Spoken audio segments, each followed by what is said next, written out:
Dia hadir lagi untuk menjawab keresahan-keresahan yang sedang ramai diperbincangkan. Gimana sih? Kan aku kerja di lembaga negara, aku kerja di instansi pemerintahan. Aku aman gak ya? Kan ada efisiensi. Jangan-jangan nanti aku ke-cut atau di-cut gitu. Aduh, enggak, tenang. Kita jawab aja daripada resahnya kemana-mana. Kita langsung bahas aja di Sudut Dengar Parlemen. Karena sudah ada Bapak Ahmad Doli Kurnia Tanjung bersama Nadia, anggota Komisi 2 DPR RI dari fraksi Golkar. Apa kabar Bapak? Sehat? Baik, alhamdulillah. Alhamdulillah, pasti sehat karena bisa hadir di sini.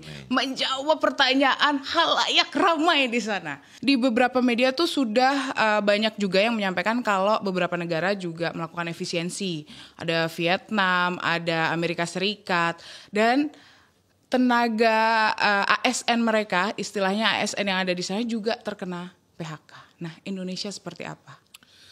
Pertama saya mau bahas efisiensi dulu ya. Sebenarnya efisiensi itu niat pemerintah itu baik. Oke. Karena apa? Kita lihat ada dua kata kunci sebenarnya. Pertama adalah soal penghematan. Yes. Itu bahasa sederhananya lah. Saya kira tidak ada manusia di dunia ini yang membantah kalau misalnya terjadi penghematan di sektor mana aja. Pasti kita setuju. Kalau yang namanya hemat itu pasti lebih baik dibandingkan boros, kan kira-kira kan begitu. Nah, yang kedua adalah efisiensi ini dananya katakan dihemat, dipotong gitu. Ini semua difokuskan untuk program-program yang pro rakyat, yang down to earth ya. Program makan bergizi gratis, cek kesehatan gratis dan yang lain-lain gitu. Nah, jadi sebenarnya kalau lihat dari dua kata kunci ini sebenarnya kita harus mendukung. Nah, tinggal problemnya adalah apakah efisiensi ini memang betul-betul menyasar program-program yang memang dianggap selama ini atau anggaran-anggaran yang selama ini dianggap boros. Ya, banyak juga yang mengatakan bahwa postur APBN kita ini boros gitu. Maka kemudian harus kita perhemat gitu. Nah, saya mau mengilustrasikan sebenarnya kalau dalam tubuh kita itu ada lemak, ada daging, ada tulang. Nah, yang mau kita bersihin ini adalah lemak-lemaknya. Nah, jangan sampai efisiensi ini, kenapa tadi saya katakan menyasar kepada tulang dan daging. Ya, kalau menyasar daging atau lagi tulang patah kan nanti. Nah, salah satunya yang kita anggap tulang itu adalah teman-teman ASN.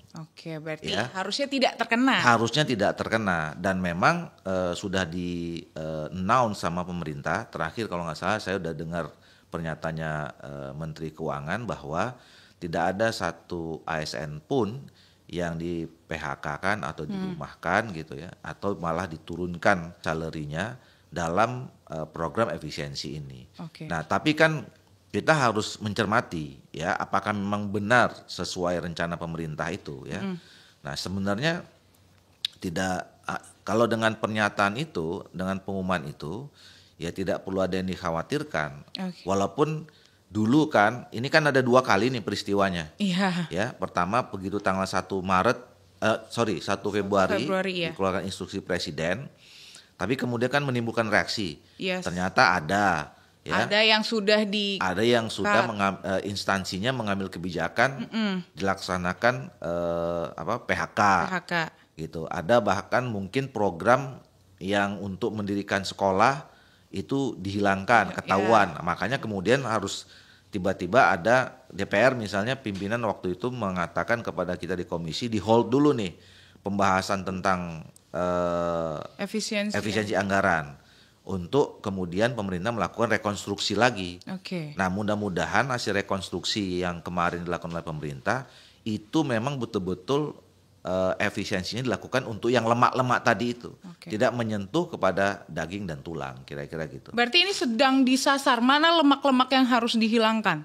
Ya, harusnya pemerintah sudah punya peta ya, sudah punya peta di mana sebetulnya anggaran-anggaran yang boros itu, di mana lemak-lemak itu yang kemudian harus diambil, kira-kira begitu. Pak, kalau kemarin kita melihat peristiwa, kita berkaca dari teman-teman di TVRI maupun di RRI yang notabene kita tahu kalau itu adalah lembaga penyiaran publik yang berada di bawahnya pemerintah gitu. Tapi akhirnya mereka juga terkena dampaknya. Ini menjadi kekhawatiran di masyarakat. Walaupun memang Menteri Keuangan sudah bilang tidak akan ada pemecatan. Tapi ada juga OB, supir, teman-teman yang berada di bawah itu juga sudah terkena dampaknya. Gimana Pak? Apakah hal-hal ini mungkin yang ASN aja atau seperti apa? Nah, memang ini kebijakan instruksi presiden itu memang harus diikuti terus dengan cermat. Ya. Okay. Harus didampingi dengan pengawasan. Karena memang nggak mudah sebetulnya melakukan penghematan itu. Yes. Ya. Kalau pasti ada dampak langsung maupun dampak tidak langsungnya. Yeah. Ya kan? Oke, kita bicara tentang soal ASN misalnya. ASN itu kan ada PNS, ada P3K misalnya ya. Nah, kalau kita bicara tentang PNS, tadi sudah dijamin memang. Ya, kalau tadi kita mengaca pada peristiwa di RRI dan TVRI, kemudian kan dianulir.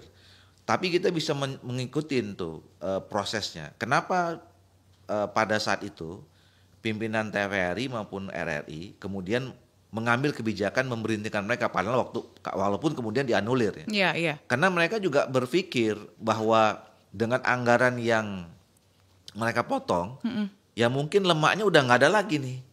Kira-kira kayak gitu kan, yang udah hilang semua lemaknya gitu. Ya dengan sangat terpaksa, mungkin karena waktu itu memang tidak ada penegasan oleh pemerintah bahwa ASN ini tidak akan terkena dampaknya, ya mereka mengambil kebijakan itu. Okay. Ya, nah jadi itu sebetulnya kalau tanpa ada warning, tanpa ada pembicaraan lebih lanjut atau ya pembicaraan yang tegas lah. Sektor-sektor mana, aspek-aspek mana saja yang diperhemat, memang yang paling gampang adalah ya belanja pegawai ini yang belanja pegawai ini. Okay. Kira-kira begitu gitu loh. Nah, tapi kan kita juga berpikir, saya mengatakan bahwa ASN ini kalau dalam terminologi tadi itu dia tulang.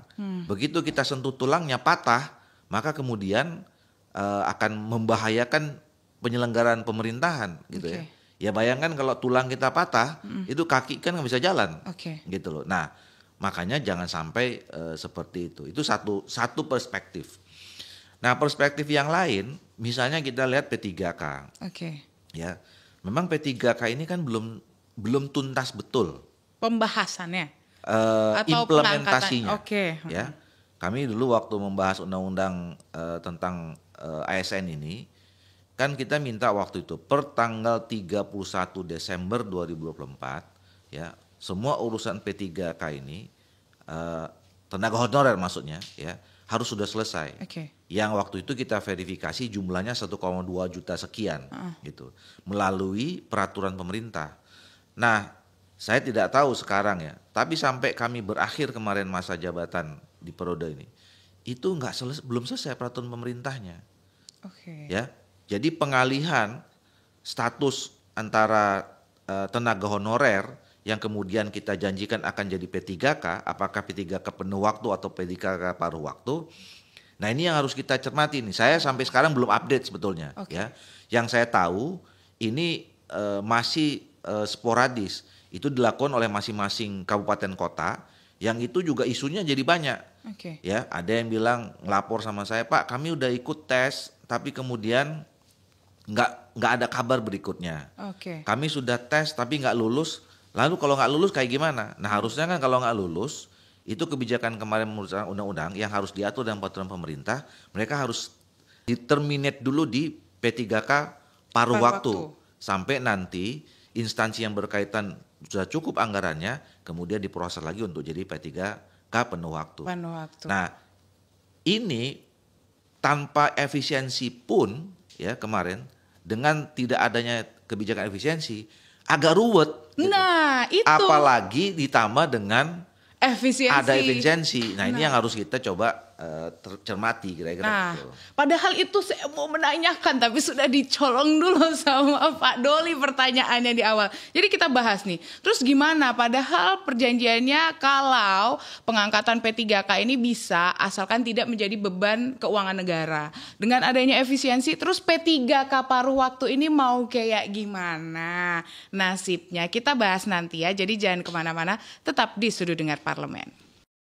Nih, Pak, kita lanjut. Tadi Bapak sudah menyentil soal honorer, soal P3K paruh waktu. Nah, ini kan kemarin kebijakannya kalau tidak membebani keuangan negara, anggaran negara. Apakah nanti ini kan pengangkatan P3K gelombang satunya itu ada di bulan Maret? Apakah nanti akan bergeser dengan efisiensi ini atau tetap dilaksanakan? Nah, itu yang kita tunggu dari pemerintah sebenarnya ya. Oke. Jadi dulu waktu kita membuat kebijakan ya dalam Undang-Undang ASN kemudian ingin menyelesaikan tenaga honorer itu ya. Pertama bahwa kita meminta memang pemerintah harus betul-betul mendata ya. Berapa sih sebetulnya jumlah tenaga honorer itu? Yang pada saat kami memutuskan itu sebenarnya tidak ada angka yang pasti, sangat fluktuatif. Dan kami memang menyadari karena memang tenaga honorer itu terutama di daerah-daerah ya, itu memang pendataannya bagi Pemda itu tidak sering sangat dinamis. Oke. Ya. Misalnya ya, kami pernah menemukan datang pada saat kunjungan kerja spesifik. Jadi sangat sederhana kan cara penerimaan dan pemberhentian tenaga honorer itu. Jadi misalnya orang tuanya udah sekian puluh tahun Mengabdi. jadi tenaga honorer. Oke. Nah, kemudian meninggal, ya. Nah, si pimpinan pemerintah daerah itu kasihan gitu. Nah, karena keluarga ini tidak ada yang menghidupi, maka kemudian anaknya yang sudah umur melanjutkan jadi tenaga honorer gitu, Oke. ya. Nah, di tempat yang lain ada juga tiba-tiba misalnya nggak ada angin, nggak ada hujan, dia diberhentikan sebagai tenaga honorer. Dengan alasan? Ya kan karena namanya tenaga honorer itu kan gampang kan, tenaga kontrak kan. tidak ada dianggap kekuatan. ada masalah atau ada yang fitnah segala macam ya berhenti gitu. Nah, itu yang membuat angka data Kebutuhannya itu. data tentang berapa jumlah tenaga honorer itu sangat dinamis, tidak ada yang fix. Satu. Yang kedua, kategori yang disebut dengan tenaga honorer itu apa? Ya. Saya misalnya gini, apakah tenaga kerja sukarela itu masuk tenaga honorer? Oke. Ya. Ya. Mereka kadang-kadang menyampaikan ke kami, loh Pak, bedanya apa? Kami juga mengabdi buat bangsa Yes, negara, iya. kami mengabdi buat rakyat gitu. Nah, saya misalnya menemukan waktu itu ibu-ibu tenaga kesehatan di puskesmas dan rumah sakit daerah. Ya. Ya. Mereka direkrut jadi bidan, ya, jadi tenaga kesehatan, tapi status nggak jelas. Bahkan bukan hanya status nggak jelas, ya, gajinya pun nggak ada, gitu loh. Jadi ada yang mereka 15 tahun, 20 tahun gitu ya. Saya tanya, ibu gajinya berapa? Kami nggak digaji. Loh, kok bisa? Dan kok mau jadi pegawai bekerja, tapi tidak ada gaji 15-20 tahun. Terus ibu hidupnya dari mana? Ya kami hidupnya dari tips dari pasien. Hidup gitu loh. Lah terus ibu maunya apa? Ya kami mau statusnya jelas. Kami mau status jelas karena Bapak sekarang ngomong, DPR ngomong, pemerintah memang ngomong bahwa kami tenaga-tenaga non ASN gitu ya. Non ASN ini mau dijadikan ASN ya. Kami apa nggak termasuk tenaga non ASN kami? Ya. Dia bilang gitu kan. Nah, saya sampaikan pemerintah. Nah, ternyata di luar yang 1,2 juta itu masih ada juga yang kayak gitu. Gitu ya. Belum lagi misalnya tenaga kerja sosial di Kementerian Sosial ya, yang PKH, yang TKSK dan macam-macam itu. Mereka juga bilang, loh kami statusnya apa? Tenaga non ASN, tapi kok kami nggak dimasukkan kategori untuk masuk jadi ASN. Terima kasih yang sudah subscribe. Bagi yang baru menemukan channel ini, like videonya, klik lonceng, dan hidupkan notifikasinya. Jangan lupa di subscribe. Oke. Nah, itu yang kemarin saya bilang sama pemerintah, bahwa kalaupun yang 1,2 juta ini selesai, masih banyak lagi PR tenaga-tenaga non ASN yang selama ini bekerja dan mengabdi buat bangsa, negara dan rakyat di tempatnya masing-masing yang harus kita pikirkan. Yes, setuju. Gitu loh. Nah, tapi satu-satu dulu lah. Kenapa? Nah, yang kedua, memang waktu saat kami memutuskan itu syaratnya ada 3. Pertama, penyelesaian tenaga non ASN ini. Pertama, bahwa tidak akan ada pemberhentian. Ya. Ya. Yang kedua, tidak akan membebani anggaran negara. Yes. Ya, proses penyelesaian ini.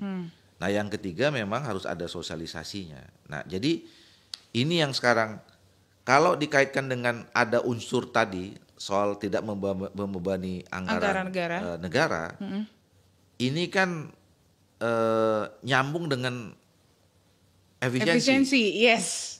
gitu loh. Ya, makanya tadi saya katakan tidak adanya kebijakan efisiensi saja, ini masih ruwet karena ada faktor tidak membebani anggaran negaranya di situ.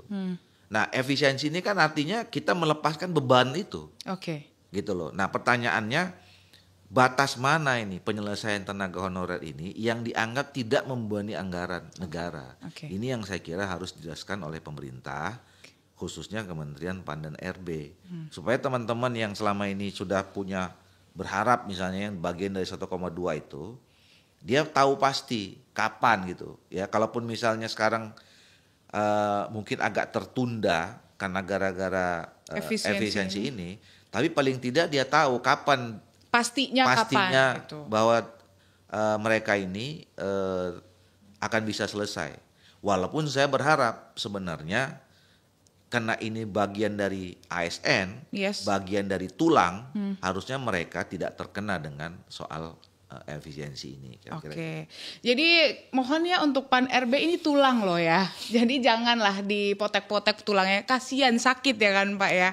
Tapi kira-kira Pak kalau di Maret ini berarti apakah itu mengartikan ini sinyal kalau ya kita harus melihat untuk jangka ke depannya gimana tindakan dari pemerintah dalam efisiensi ini? Ya mudah-mudahan kalau memang pemerintah pernah menyebutkan Maret ini adalah waktu untuk kemudian ya mengkonkretkan, mengimplementasikan pengangkatan tenaga-tenaga non ASN itu ya kepada menjadi ASN, ya mudah-mudahan sesuai dengan itu.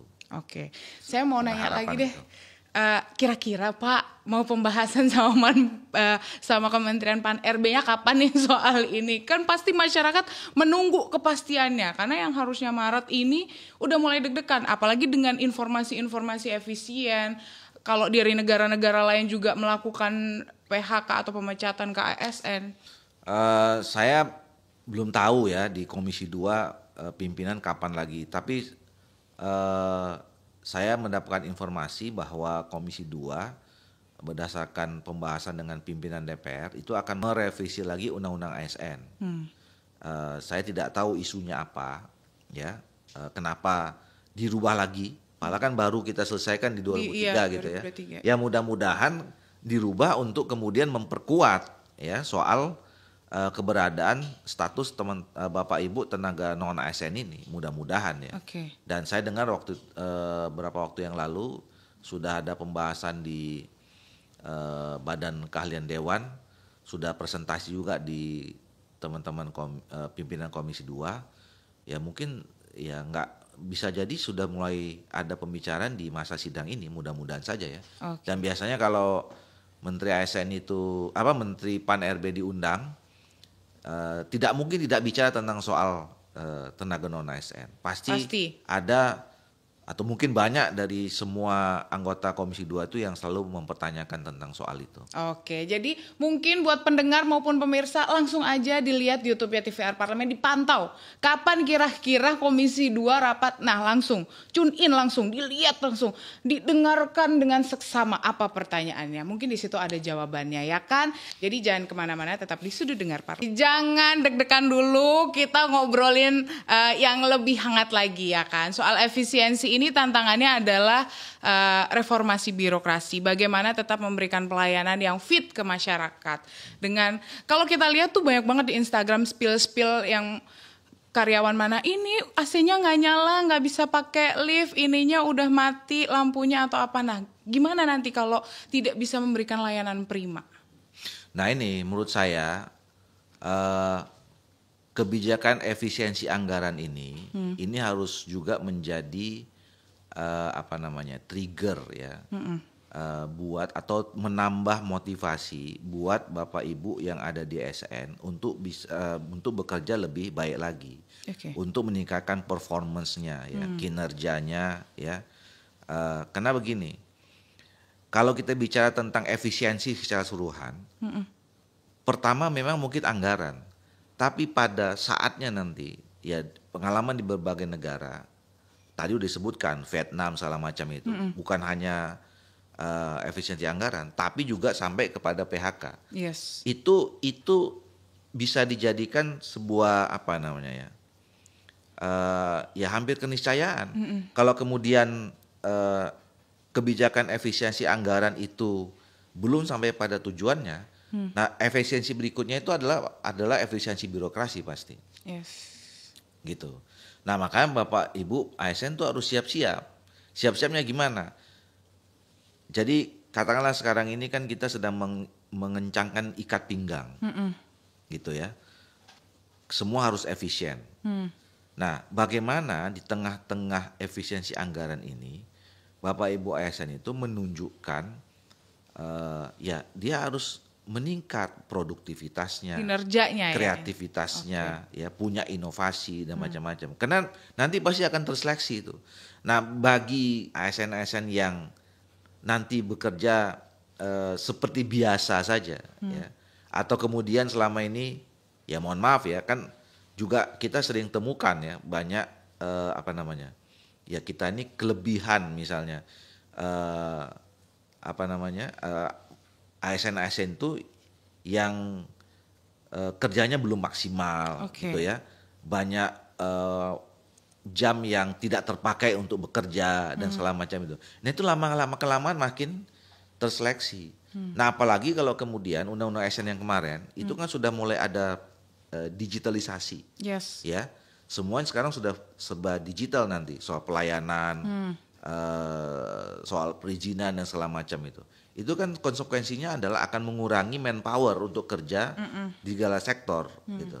Maka kemudian kita memang betul-betul membutuhkan tenaga-tenaga ASN yang betul-betul tadi itu profesional, kemudian punya key performance yang baik gitu ya, punya daya kreativitas yang tinggi, kemudian punya inovasi, produktivitasnya tinggi juga gitu.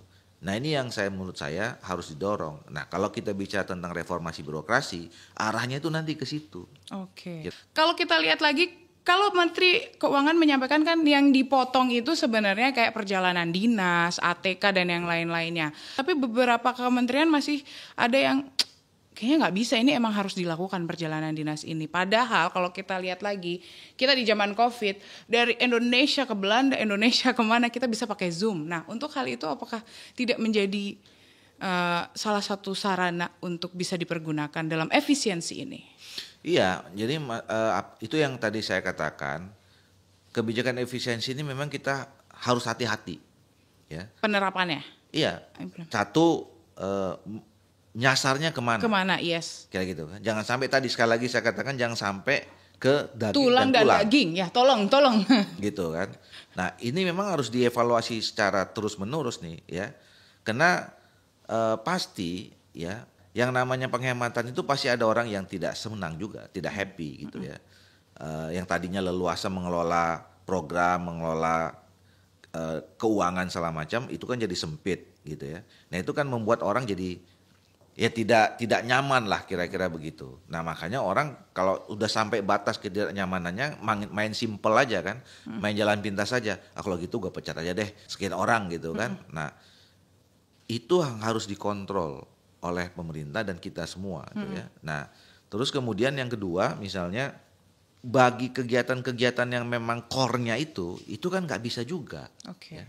Contoh Tetap misalnya harus dilakukan. ada lembaga-lembaga yang karakteristiknya itu belanja barang, ya, misalnya kayak Badan Penanggulangan Badan Nasional Penanggulangan Bencana, lah kerjanya kan tuh menjual barang, yes, gitu loh. Itu kan susah kalau kita misalnya potong. Kalau kemudian ada bencana kan memang harus betul-betul hati-hati, harus betul-betul detail gitu ya. Mana memang anggaran-anggaran yang betul-betul bisa disasar untuk dihemat kira-kira begitu. Nah untuk di Komisi 2 sendiri nih Pak, gimana sejauh ini dan apa yang akan ditekankan lagi sama Pak Doli nantinya di Komisi 2 terkait dengan efisiensi anggaran untuk memastikan mitra-mitra dari Komisi 2 ini tepatlah sesuai dengan instruksi, jangan tulang dan daging itu ya tadi ya Pak ya? Ya kalau mitra Komisi 2 ini kan sebetulnya memang selama ini anggarannya nggak terlalu besar juga. Oke. Ya kementerian atau lembaga yang menjadi mitra Komisi 2 itu bukan kementerian atau lembaga yang programnya besar-besar, anggarannya besar-besar gitu ya. Jadi pun selama ini tanpa ada efisiensi, menurut saya sih sudah seadanya lah kira-kira gitu ya, tidak sudah cukup ya, tidak berlebih juga tidak kurang. Nah tapi dengan adanya kebijakan efisiensi ini, ya mereka juga harus bisa menyesuaikan. Ada juga terjadi, misalnya Kementerian Dalam Negeri kemarin kalau nggak salah 46% gitu ya. Ya karena kan tadi masih ada soal perjalanan dinas, masih ada ATK dan lain-lain itu. Nah itu yang kemudian disasar gitu. Kemudian kalau yang lain-lain ya lebih kecil di bawah itu ada Kementerian ATR BPN. Nah ini juga kemarin kami kunker spesifik, misalnya melihat soal program PTSL. Ya bagi-bagi sertifikat itu. Nah ini terkena dampak juga. Ya, misalnya kemarin di Sumatera Utara target tahun ini ada 144.000 sertifikat yang mau dibagikan. Itu sekarang anggarannya tinggal tersisa untuk 30.000 sekian gitu. Nah, ini harus dimitigasi. Jangan sampai pengurangan dari 144.000 ke 33.000 itu ada anggota masyarakat yang misalnya sudah terlanjur dia tahu ya dia akan dapat sertifikat, kemudian tidak jadi gara-gara ada pengurangan efisiensi ini, nanti bisa jadi rame gitu. Makanya harus tadi sekali lagi pemetaannya harus jelas, kemudian controllingnya juga jelas, dan mitigasi terhadap sektor-sektor yang akan berdampak seperti tadi itu.